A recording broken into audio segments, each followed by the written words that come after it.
আসসালামু আলাইকুম বন্ধুরা, কেমন আছেন? শখের বসে ভিডিও করতেছিলাম, তো হঠাৎ করে শৈশবের কথা মনে পড়লো। তার একটা রিজন আছে। তো ভিডিও করতেছি, হঠাৎ করে একটা দৃশ্য চোখে পড়লো। কিছু বাচ্চা কাচ্চা কিশোর বয়সী তারা গোসল করতেছিল গ্রামের খালে। তো দেখে ভালো লাগলো, সাথে সাথে নেমে পড়লাম।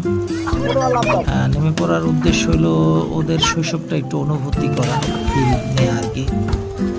তো আমি যেরকম বললাম, ওরা সেইভাবে কিছু লাফালাফি করলো। আসলে বয়সের সাথে সাথে জীবনের সব কিছুই পরিবর্তন হতে থাকে। এই শৈশব কখনো ফিরে আসবে না, এগুলো ফেরানো যায় না। তো ওদের এই অ্যাক্টিভিটি দেখে ভালো লাগলো, যার কারণে ভিডিও করা। এতটা ভালো লাগছে যে আমার মনে হয়েছে যে আমি এখনই ওদের সাথে নেমে পড়ি। বাধ্যবাধকতার কারণে বা সময়ের কারণে নামতে পারিনি।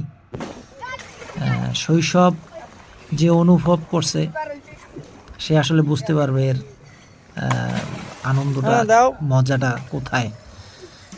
ছোটবেলায় গ্রামের বাড়িতে যেতাম। আমাদের গ্রামের বাড়িতে সাঁতার শিখছি, বাবা এরকমের খালে এবং আমাদের বাড়ির পুকুরে সাঁতার শিখিয়েছেন।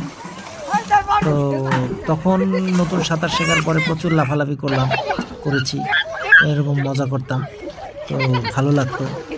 আজকের এই দিনটা আমার মনে থাকবে, কেন এই বিষয়গুলো খুব ভালো লাগছে, এই কারণে ভিডিওটা করা। সবাই ভালো থাকবেন এবং শৈশবকে কেউ ভুলে যেয়েন না, শৈশবের বন্ধুবান্ধবকে কেউ ভুলে যেয়েন না।